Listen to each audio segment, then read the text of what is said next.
I love making music, I love creating, I love art.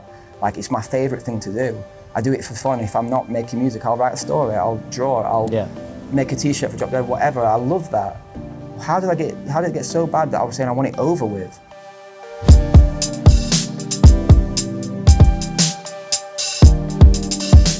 Hi, I'm Andrew Trendle. You're watching Enemies in Conversation, and we're here today. It's Ollie Sykes off Bring Me the Horizon. Hello. How you doing, man? Good, how are you, man? I am very well for being here. We're not in Mexico City. It's better than Mexico City. We're in Sheffield at the church, Drop Dead HQ. Dude, this place is crazy. Thanks, man. With every Bring Me album and with every Bring Me stage show, it's all about kind of creating the world of Bring Me the Horizon, inviting people in. Mm-hmm. Is this kind of a similar thing, an extension of yourself? I guess so, yeah. I think the idea was just to kind of make my perfect place, like if I wanted to go to a bar, hang out, like what would it look like? It took a bit of inspiration from a bar in Japan, that because they don't really have religion as such there, so I think they find things like Christianity and stuff like that quite interesting in a kind of more curious way. So they had a place that was just full of like religious stuff. And I remember going and thinking, this place is awesome. So I did steal the idea a little bit. The art's obviously really cool. I've always had a lot of connections with religion in our art. And it's also like kind of easy to find on cheap, so. I mean, where did you get all this from? I can't see you driving around car boot sales. I've done a couple. Oh yeah? Yeah. Did one I remember we were playing a show in maybe it was France or Germany, and there were a huge market outside with just stuff like this, and I'm going crazy. The car boot near my house, go to it every so often, but they're not what they used to be. Yeah. Car boots. They're rubbish. It's just like a market now. You do events here, people can do some gaming. Yeah, we do all sorts. It's turned into it's out of my control now. Like sometimes I look at Instagram and they're doing the people here drawing dogs, and they have a dog up on stage and they're all doing life art at dog, just drawing. How do you keep a dog still? I don't know.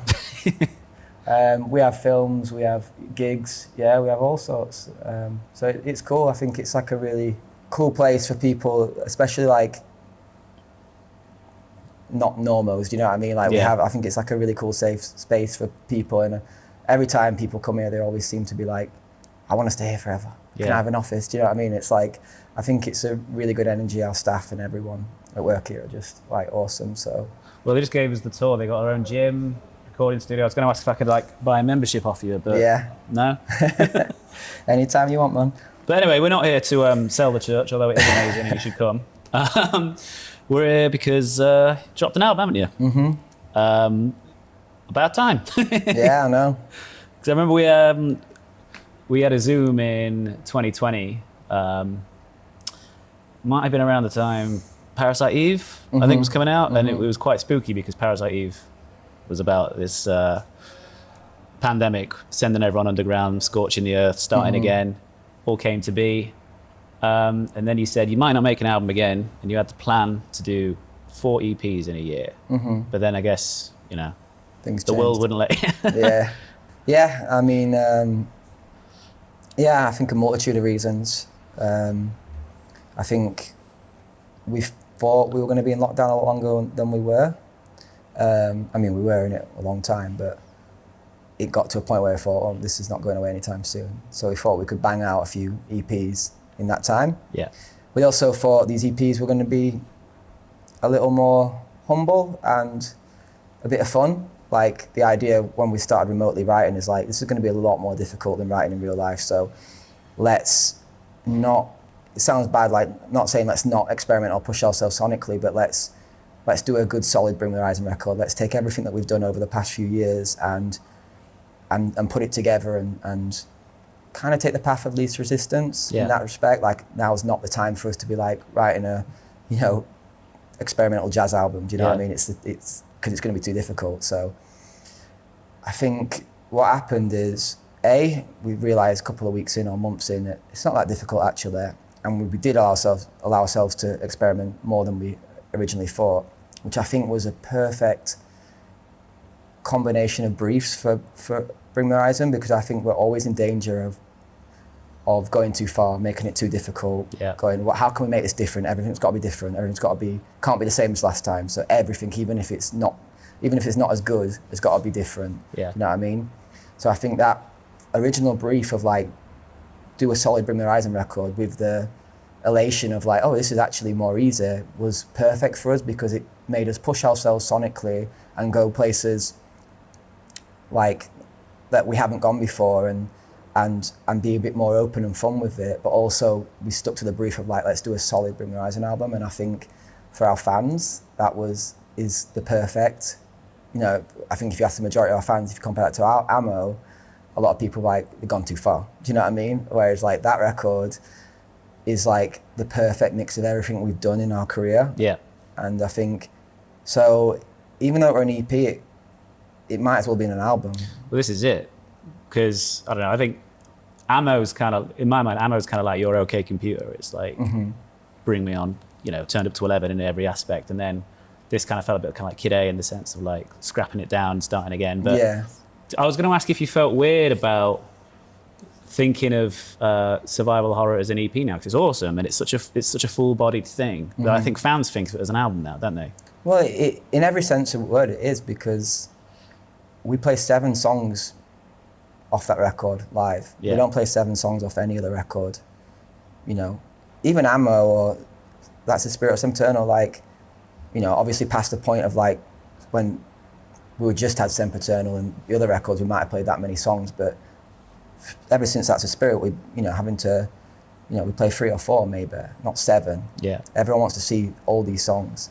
So in a lot of ways, it's even more than an album, because for all intensive purposes, there were more singles, there were more songs we need to play live, everything. And it with the realization, it's like, well, even if we release a new record right now, how are we going to get more songs into the set when everyone wants to see Obey, everyone wants to see Kingslayer, everyone wants to see Parasite Eve, everyone wants to see Dear Diary, everyone wants, you know, pretty much every song. So it's like, if we start chucking in a new record, it's like, what we're going to do? Like and so that, coupled with the fact that like TikTok turned into this huge thing, and we were very lucky in the fact that we got a little piece of that pie, and showed our, like, Can You Feel My Heart blew up on there, and suddenly it's all these new kids that were a brand new band to wanting to see us. We come out of lockdown, like, I think we went maybe 3 or 4 million listeners on Spotify. We came out of lockdown with 8, do you know what I mean? Doubled, do you know what I mean? And that was like, fell overnight. And just, you know, then Ed Sheeran asking us to do all this, it just, things that we would never imagined happened, you know what I mean? So we're just like, and that, you know, we're pushing 40 now, we've all got families, people have got kids. We can't go on tour, we can't go and do all these tours that they want us to do and then go back and get in the studio as well, do you know what I mean? So writing had to be coupled with touring, do you know what I mean? Yeah. Suddenly touring was when we wrote as well. And that's, even though you do have a lot of time in day, it's not as easy as when you get in a studio for 2 months and just focus on one thing. So it just became, oh no, this is, and we have to honor that as well. Like, this has become a huge thing, and that's awesome. Yeah. Like, there's no point in rushing the next album, because we've got a record here that everyone wants to hear, you know? And it's not as if you were kind of like reached lazy old man rock star stage. You guys have been pretty bloody busy. I mean, you had the, so you smashed Reading and Leeds, Download, the Brits of Ed Sheeran. You basically set the NME Awards on fire with that amazing closing set. Like, what, 2 or 3 arena tours maybe? Been around the world. So it's not as if you've been sat on your laurels. It must be hard to like juggle. It's been more hectic than ever. You know what I mean? I feel like I haven't had a, you know, I had a holiday after we put Nex Gen out, and that was the first true time I've ever felt like I don't have to actually do something involved with my band today. Do you know what I mean? That was the first time. So it's been, definitely not sitting about doing no. But that's like, you never had a band that's particularly good at that, especially at sitting around is what I mean, because you had, it was really kicking off with Ammo, and then suddenly you got like new fans, and then you maybe had Guardian readers being like, oh, take this band seriously, and stuff like that. So what was it like for someone like yourself with a constantly active mind when you're forced to slam the brakes on when COVID happens? What does that do to you? I mean, I think I've already been quite open about falling back into drugs and falling back into like bad habits with in lockdown. You know, I think and it was what prompted me to write the record, or at least what the record's about, is this idea of like society works when it's moving, and when we don't stop, and when we're buying and selling and just being involved in. But as soon as a flu chucked a spanner in the works, it didn't work whatsoever. And the reality is, it didn't work actually. It worked for the masses, or it feels like it works for the masses, but really there's no like wider support for anyone apart from the people that are on the top. And we're not in a society doesn't work that well, and we're not in a good place. It just kind of, you can't tell it's not working that well when it's all moving so fast that we don't stop to look at it. And I think that was exactly how I felt. As soon as it all stopped, I weren't in a good place. I was just in a good place before, because the band were doing well, and because we were touring the world, and because we were getting nominations for awards, and I was just feeding off all that stuff. Do you know what I mean? And I didn't even realise that. I never thought of myself as someone. I don't put my awards up on walls. I didn't think I felt too much off my own ego and the worth, my worth. I was getting it all. I was deriving it all from that. Do you know what I mean? Yeah. So as soon as it all went, straight back to drugs. Do you know what I mean? So I wasn't healed at all. I was just distracted. And I think there was a duality between that and the world. Do you know what I mean? So it was the start of realising that I'm not as fixed as I thought I was when I got out of rehab. You know? Yeah. So what's the next step? How did you pull yourself back? Was it with work? Was it with? It was, but it was with listening to myself. Yeah. The first step was listening to myself. And kind of what Utopia's about is the setting the scene of the whole record, and the goal of the record, where we hopefully end up at the end of the record, is finding a perfect state of being, or a content state of being, a place where we're happy. And I think the main obstacle in most of our lives with that is basically what I say in the first few lines is, I still wish that I was someone else on, some days. And it's the fact that I'm still rejecting myself. I'm still not fully accepting who I am. And the thing is it doesn't matter who you are, what you've been through in your life, anything, you have to accept who you are. That's the first step of being happy. And I think most of us are constantly rejecting who we are, wanting to be someone else, wanting to have something else, wishing we had a different body, wishing we had a different face, wishing we had a different job, or girlfriend, boyfriend, whatever. And we can improve ourselves, but we still have to accept ourselves. Do you know what I mean? And what I say, like, love is the law. It's the idea of that we start using love as a guiding principle for everything we do. And when I say that, I mean we act on the basis of our true emotions and what we love doing, rather than through jealousy, through envy, through anger, through fear. Rather than acting all those things, what we do a lot of time, a lot of things we get in our lives or wish we had is not because we really want it. Yeah. It's because someone else has it, or something's kind of gaslighted us into thinking we want it, or all these things. Well, you don't deserve it as well. Yeah. And I think it's when you start using love and your true, what you want as your guiding thing, it's like you start going, actually, I don't like these people. I don't know why I'm going out every Friday night with them. Actually, this doesn't make me happy to be on this application, or, you know what, this is not me at all. And it's a really fucking difficult thing to do, because it's like the ultimate, FOMO and disconnecting. You're going to have people that fall out with you, people aren't going to like the fact. But until you can start to learn how to tune out the external noise and just follow your heart, you're always just going to be in the same patterns of I guess, you're always going to be in a shit place, basically. Yeah. So that was my first thing. And like I say, I'm not quite there myself. It's but I know that is the guiding thing of how to be happy, is we've got to start tuning out that external shit and listening to what we really want, who we really want to be, what really makes us happy.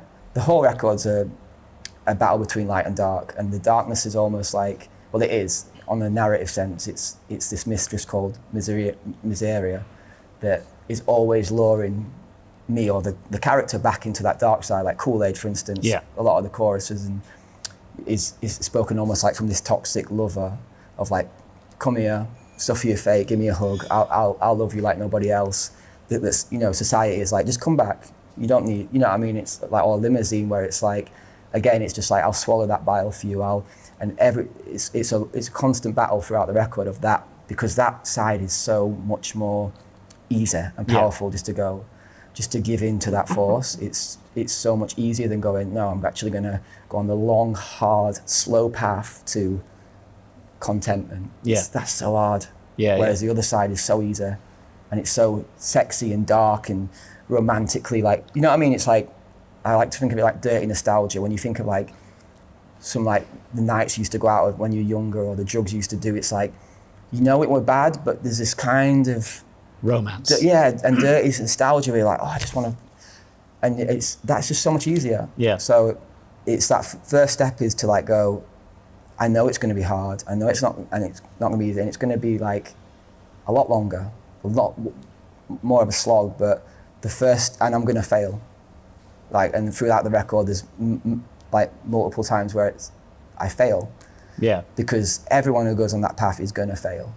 It's because you have to fail to realize what's wrong with you, where you fall down, what you need to do next and stuff. So it's not easy. But it's kind of like the first song is inviting everyone on that journey to go, do you want to do this? Do you want to go there? Do you know what I mean? And then you need a song like NA to go, right, I fucked up, but it doesn't have to be this way forever. It's a matter of you've got to face up to yourself. You can't just make an album you can't just say it's going to be okay. You have to say it's going to be okay eventually. Exactly. I mean, NA is, so, I mean, Dark Side is the first I've Fallen after Statues and Limousine, which are like two sides of a coin. Statues is the being an agent of your own healing, basically going, no one else is going to come and rescue me, no one's going to save me, like, my own love is more powerful than anyone else's love, and it's accepting that, like, you've got to take charge of your own healing. No one's going to come and, no person, no thing, no job, none of that's going to make you better. It's you've got to do the work yourself.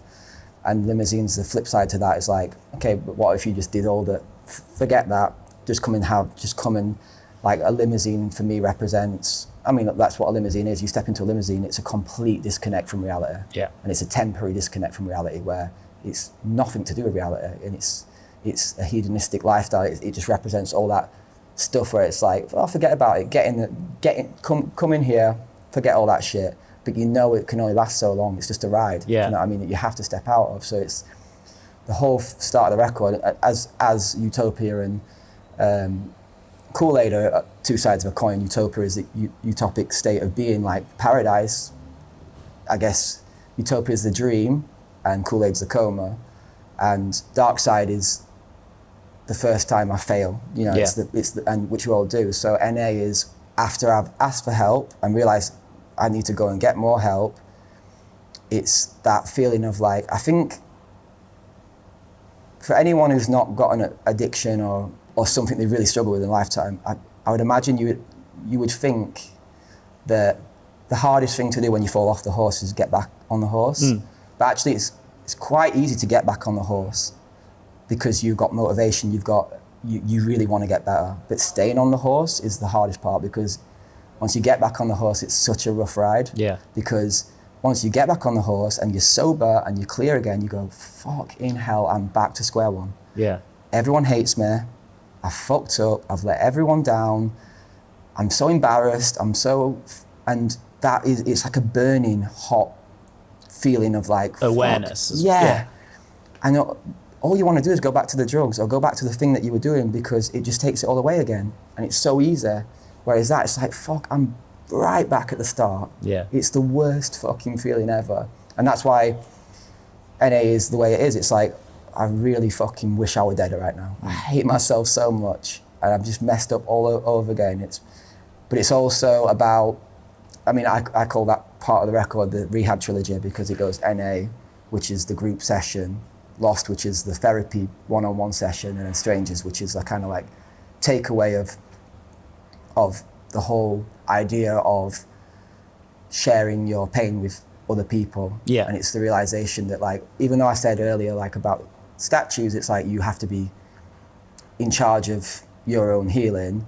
You also have to accept that you can't do it on your own. Yeah. And there's a massive, like, a huge part of me getting better the first time round was going to rehab and being in a group of people. I was surrounded by a guy who'd seen his mate blown up in Afghanistan, a schizophrenic teacher, a person with an eating disorder, a girl that was raped by her own dad, like all this stuff. And just to be surrounded by people all going through things, I'm like, fuck, this is a human condition. This isn't just me. I thought I was insane. I didn't think I was ever going to get better. And I'm listening to all these people saying all my thoughts, even though they've been through things that are different, worse. You know what I mean? They're all, and obviously, like, strangers is that takeaway of, like, we're all just looking for security. We're all just lost, and we're all just wanting to be. So it's the first part of getting better is the fact that you're going to have to accept that you're going to have to talk about this, no matter how bad what you've been through is. If you don't get it out of your head, it's never gonna go. Feelings have to be felt. Yeah. Like, they have to be processed. They have to be talked, and it's the first step of that. It is the first step. Well, it's the second step after realizing you've got a problem, and you want to address it. You know. Yeah. And did that process feel more profound in having to kind of finish the record without Jordan? Because obviously he joined around the time you'd come out of rehab, and like you said, you threw yourself into music and all this stuff, and that basically cracking the whip and keeping the wheels turning kind of replaced a lot of the stuff you were addicted to before, and you got addicted to the work. So it was like removing that partner you had. Did that make finishing the record seem all the more challenging, considering what you were wrestling with in the lyrics? Yeah, 100%. Obviously, like, Jordan was a massive part of this band, and he was like my right-hand man. We were like a creative force, and I know, like, a lot of time we were spoken about as a duo. Do you know what I mean? I think where we started to break off is the fact that after after survival horror, I started to like think about and address these things and address the way we were being, because me and Jordan, I think when I got out of rehab, I needed music or something to throw myself back into, and it was music.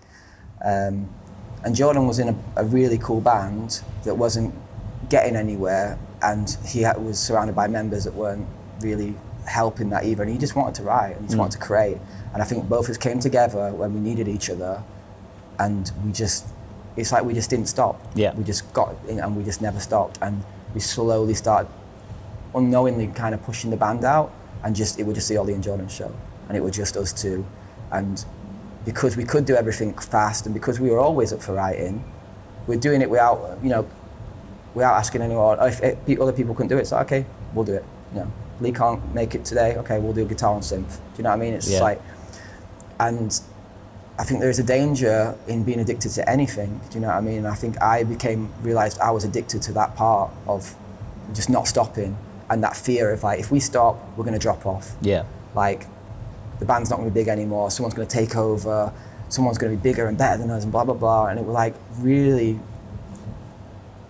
kind of sitting down and go, you know what? At some point, you've got to accept that this is how big your band are. And you've also got to ask yourself, how much do you want to do to earn that extra size, or whatever? Like, do you really want to go on TikTok and do all the dances and do all the things? Do you really want to be on social media doing lives? And do you really want to do X, Y, and Z? Do you really want to be killing yourself in the studio every day when you don't even want to write music, just out of that fear of, like, we might not be the biggest band? And I realized, no. I remember the first time we came back after lockdown, I looked at the crowd, I was like, fucking hell, we're playing arenas. We're a big band. Like, just take it, just be happy with it. Just fuck it, who cares? Who cares if someone's bigger? Who cares if someone takes over? Who cares? What's that got to do with you? It's like almost like before I was viewing, like, there's a finite amount of success out there. Yeah. Do you know what I mean? And if someone takes it, it takes away my success. Do you know what I mean? It was like this whole just insane view. And I think that's where I started breaking off, because we got into that mindset together. And I think I was trying to move away from it where Jordan couldn't to some degree, just because we were so used to it. So it was harder, but it also, like, when we were doing Nex Gen and we said, oh, it's going to come out September, it wasn't finished, but we were moving at a pace that it felt like it were going to be finished. Yeah. Do you know what I mean? But I remember just going, I want to finish this fucking record. I hate writing this record. I'm so miserable. This sucks. I just want it done. I just want to go back and live a normal life. I just want to go on holiday. I just want to blah, blah, blah. You know what I mean? And I just realised I realised they weren't happy. Do you know what I mean? And what I realised after Jordan left is the atmosphere got better, and I realised, oh my God, how did I get to a point where I was going, I want to finish this record, I fucking hate it, when I love making music, I love creating, I love art. Like, it's my favourite thing to do. I do it for fun. If I'm not making music, I'll write a story, I'll draw, I'll make a t-shirt for Drop Dead, whatever. I love that. How did it get so bad that I was saying I want it over with? And I realised after, like, okay, then we're at Jordan, this is going way slower, this is harder. But the band got more involved again, they came back, but they've been, like, you know, pushed out to some degree. Everything became more like we were making art for art's sake, do you know what I mean? Yeah. And I thought, no, we don't want this to be over. Like, I just got to get it into my head, it's like, it'll take as long as it take. And if I want to work 2 hours today and I don't feel it after that, stop. Yeah. I don't give a shit how long people have been waiting for this record. I don't care. Like, the deadlines, it's like we put these deadlines on ourselves, and it's like we get upset when we don't meet them, but like the world doesn't stop turning. No one dies. Yeah. And I think in the review for our album, you guys said, like, as soon as the record's out, it feels like ancient history that we're ever waiting for it. It's done. That's it. It's sooner or later it comes out, and then it's just like, where's the next one anyway? Do you know what I mean? So, like, it doesn't matter. It's just time. It's just like we're getting all that stuff into my head, like, truly and really, and believing it and going, yes, that's true. Yeah. This can wait. People can wait. Whatever happens to our band, who cares? I need this to make me happy. We're at a place now that, like, I don't want any more money. Yeah. I don't want all else in life. I just want to look back on our career and go, we made fucking sick stuff. Yeah. And we did what we artistically want to do, not, oh, we did a collab with this guy because they gave us this money or because we thought it'd improve our profile or whatever. And, you know, all that stuff, it's like, nah, no way, not doing that anymore. So there wasn't like any kind of VH1 behind the scenes fisticuffs, it was just two paths going different ways. Exactly, basically. yeah. It's very, like I've said in other interviews, I'm not going to fucking sit here and go, oh, it was just creative differences and, you know, we wish him the best and we're all on good terms and blah, blah, blah. It's because it's never like that, do you know what I mean? It's life. Just like all breakups, you know what I mean? They never end. Even the most amicable ones, still there's a split. There's feelings, do you know what I mean? Yeah, you see that. Everyone's like, oh, I'm best mates with my ex. It's like, you're a liar. Yeah, you know, but it's also like very boring what happened. There's no headline there. It's gonna be a very short scene in the Bring Me movie. Yeah, it's not gonna be any scene. We'll never do one of them because that's the thing with Bring Me Horizon. It's our story is a very slow, long climb to the top. No one died. Every time they say, "Do you want a documentary?" I'm like, "Fuck no!" Like, look at someone like Foo Fighters who've had the most insane story ever, and I still don't want to watch that documentary. Yeah. No offense. Like, you want a bit of mystery as well, don't you? Yeah, like, I don't care. Like, he's been through so much, lost so many people. That stuff. I still, no offense, still don't want to watch it. So why would you want to watch a fucking Bring Me Horizon one? Do you know what I mean? We've done. It's just us being like slow reach to like being a big band. Yeah. No particularly exciting's ever happened. You know what I mean? Even like, oh yeah, you were addicted to drugs, whatever. Who wasn't in a rock band? Do you know what I mean? It's like, and it's the same with Jordan. There's no there. Do you know what I mean? No exciting. Yeah. We just got to a point where we weren't happy as a unit anymore. Yeah. And I think the band are better off without him. He's better off. I think Jordan's such a fucking awesome producer and songwriter and everything. He's got so much to offer, so many other bands. He's going to go and make so many bands way sicker. Do you know what I mean? And I think he's going to flourish. And I think it was just one time he served our band really well. And the band wouldn't be where we are without him. I don't even know if I'd be able to sing, do you know what I mean? I'm sure I would, but he was the agent in that. He was the person that helped me do that. Yeah. I've learned so much from him.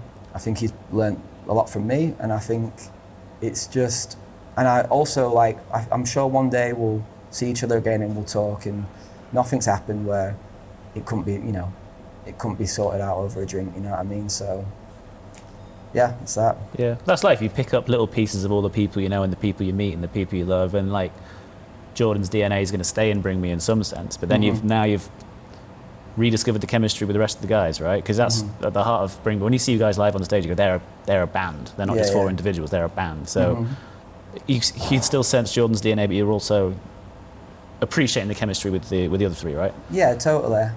I mean, yeah, I think me and Jordan learned so much together about songwriting, and we grew, and there's no doubt that like things that he did are part of what we are as a band, you know what I mean? And we'll have that.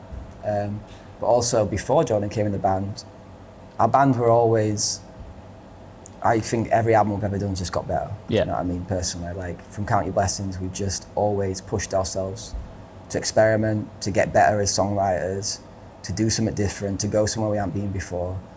And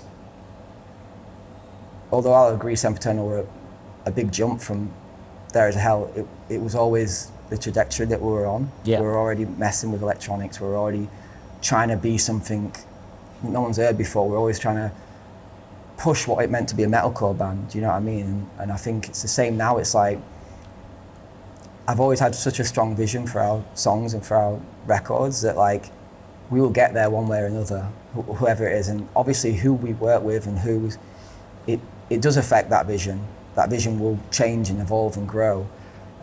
But before Jordan, we were all evolving as Bring Me, as a unit. We were all getting better, we were all pushing it. And then when That's the Spirit onwards, it started to be the decline in that, do you know what I mean? Where it's like, and I felt it as soon as we started working on Kool-Aid, the first song we did without Jordan, it's just like,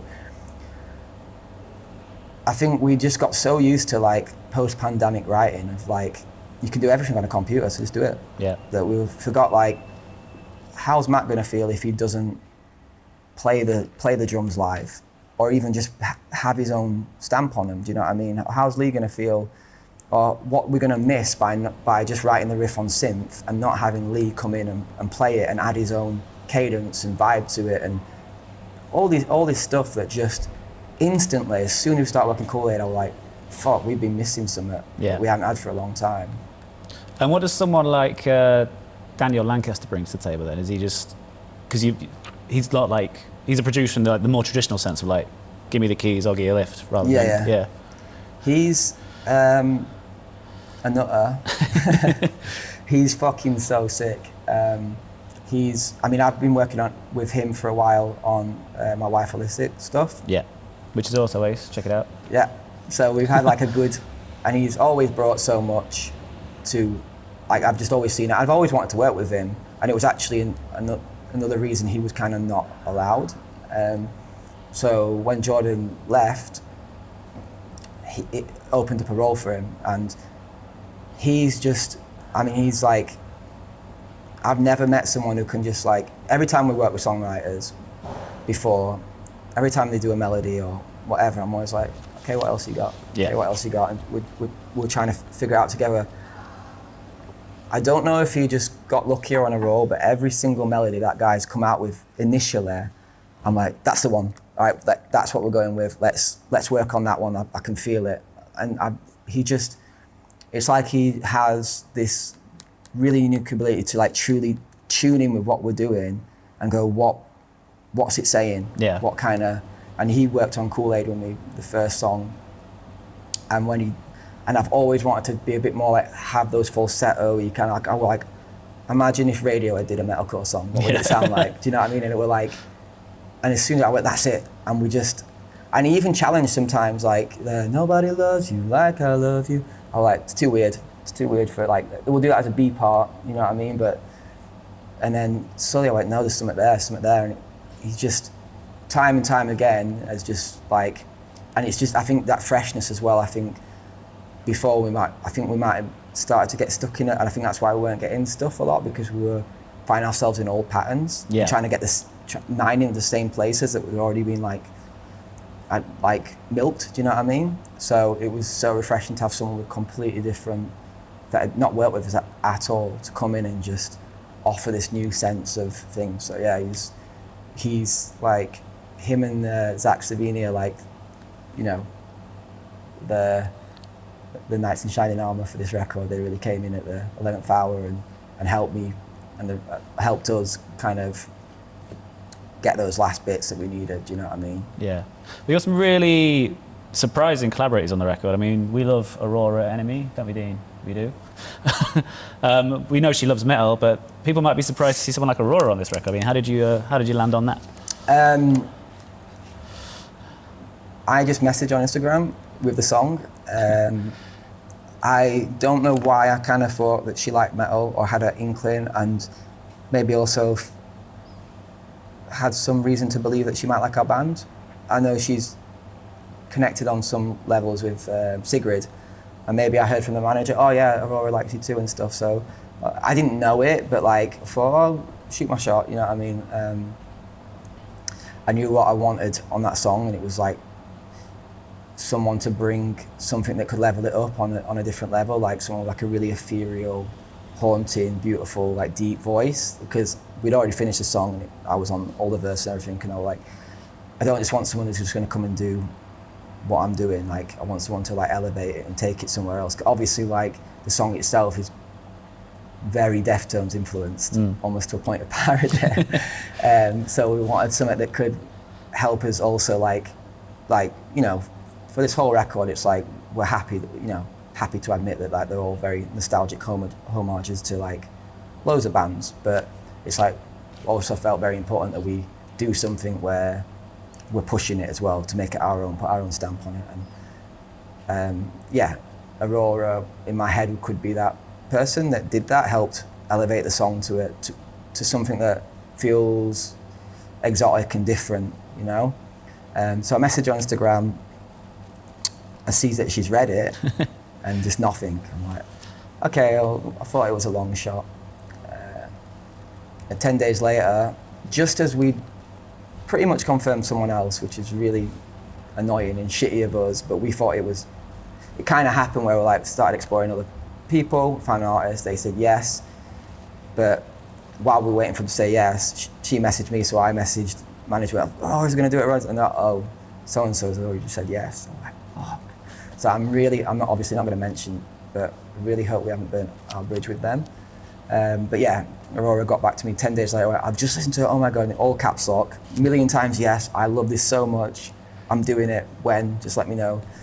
And yeah, that were it. She came to Dan's apartment actually in London, and we just banged it out in a day. And yeah, it was everything I was hoping it would be. And also, the whole idea with the guests on this record is it's a mixture of the bands that influence this record, and that, you know, Glassjaw, my favourite band, yeah. Like the band that made me want to be a singer, Underoath, you know, probably like one of the main staples of that whole movement. Yeah. Do you know what I mean? And like responsible for defining such a sound.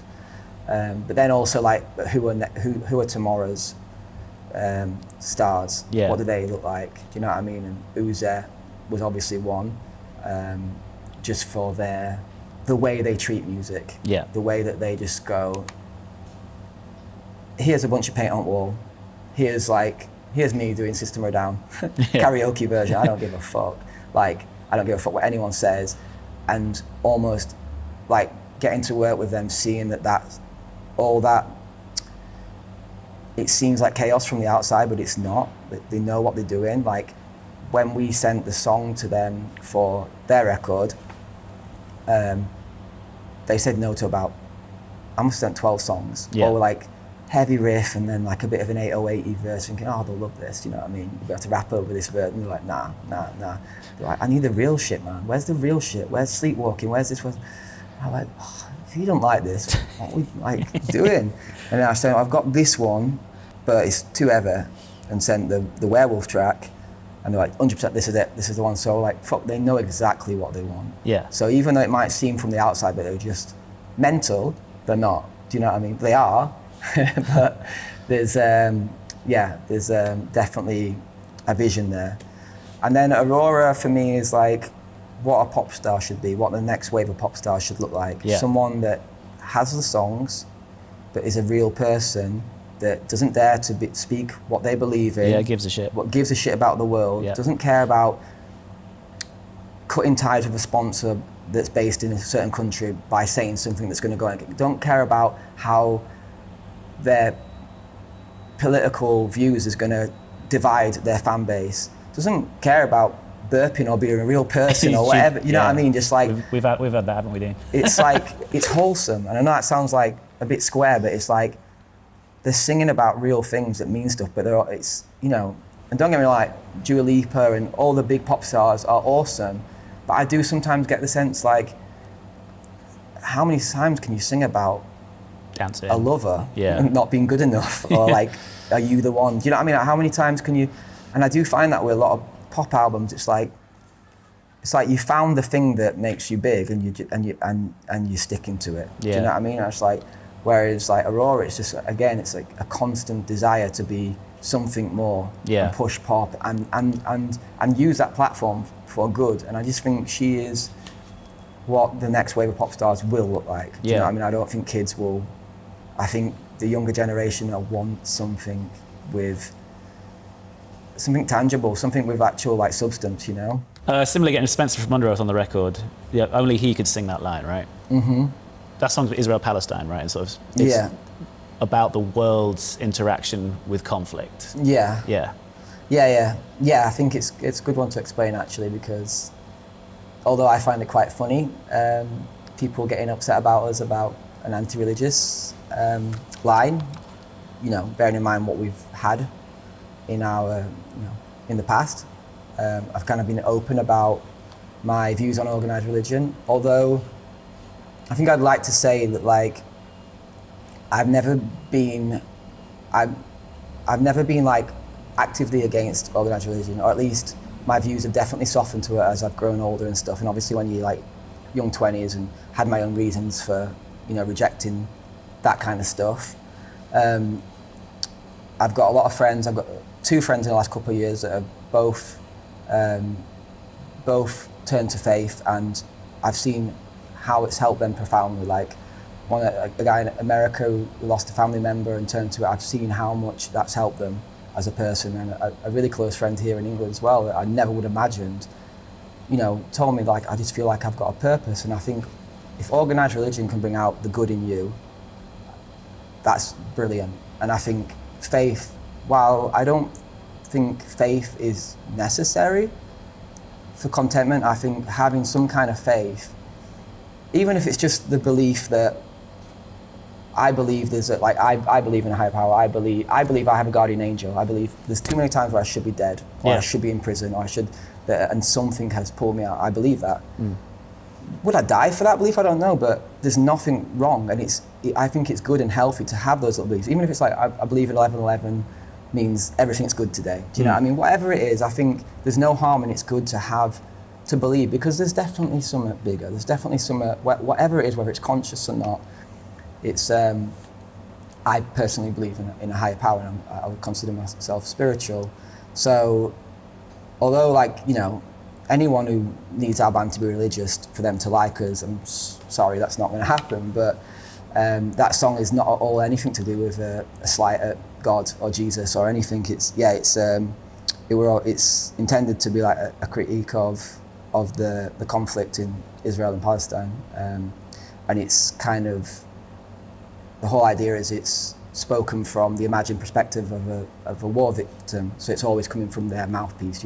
Yeah. The first verse is directly aimed at us as the Western world, how we kind of, I feel like we just viewed wars through like the lens of like blame and who deserved that, and they had it coming, and like, well, they shouldn't have done that. And we kind of view like a country as one unit. Do you know what I mean? Like, well, they had it coming. And it's like, but all those people didn't ask for that. They didn't make the conscious decision altogether as you know, same with like Russia or whatever. It's like, we go, well, Russia had that come in when they got blown up with whatever. It's like, yeah, but all those people didn't ask for that. Yeah. They're guilty of nothing but being born in that country. And I think too often we just, you know, you sit around, you know, enjoying dinner and wine, and you talk about, well, I think they should do this, and I think should do, and I think, well, if they didn't want that to happen, they shouldn't have invaded in the first. You know what I mean? It's like we're forgetting that there's real human beings that have got naught to do with any of the decisions being made. So it's a critique of that kind of like the fact that we never thinking about the victims. We're just kind of like viewing it on this analytical basis of like, well, they deserved it, and you know, and rarely are we giving any kind of constructive or helpful.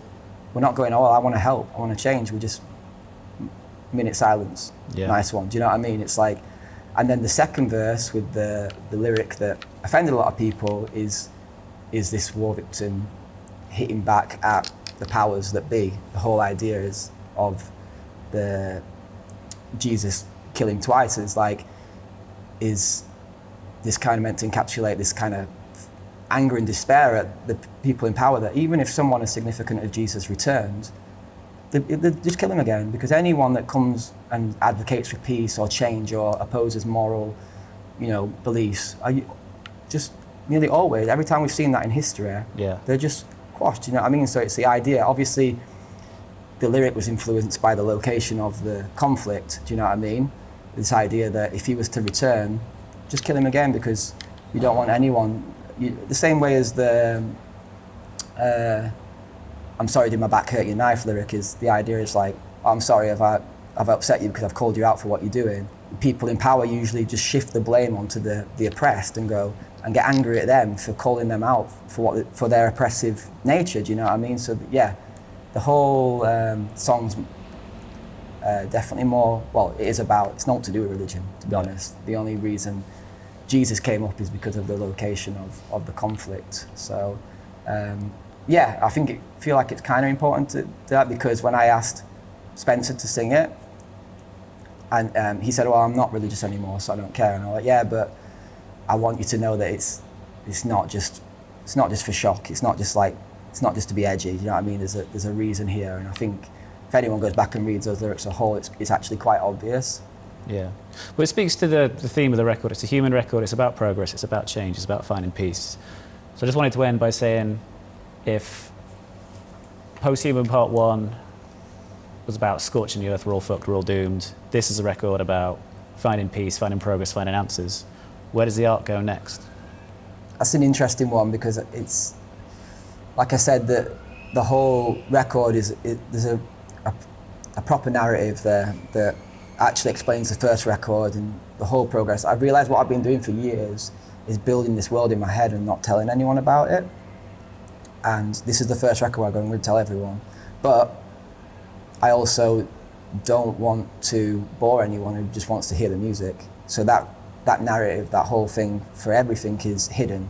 And I guess if you want to know more about that, join our Discord, because they're all figuring out all the secrets and clues in the story, and I'm writing every day and like unfolding everything, and it goes far back, goes past even survival horror. So that narrative is going to feed into the next one, and I don't want to give all away, because the way the record ends for me personally is realizing that I've got to leave.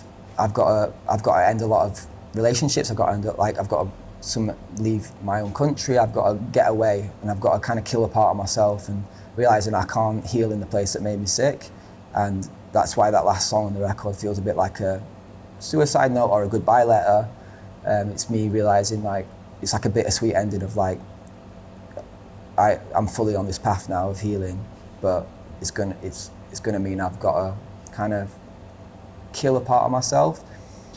But what that means in the narrative, it kind of leaves it on a cliffhanger in a way. And I think just like this record's turned into like such a bigger beast than I ever thought it would do. It's a bit too soon to tell you exactly where it's going to go. I've got an idea. I've got an idea of what the next record not only sounds like, but where it is. And not in a good place, but it's like it's all to play for, almost like it's. I mean, this probably just sounds like gobbledygook because you don't know what I'm talking about, but I guess it's 4 records, and this is like that third act, usually where things go south, you know. So, but we'll see. Anything could change, just like this last record could change. Anything could change. So we'll see. And it'll come when it comes. So pipe down. Hopefully. Ollie, thank you so much, man. Nice one, man. Cheers.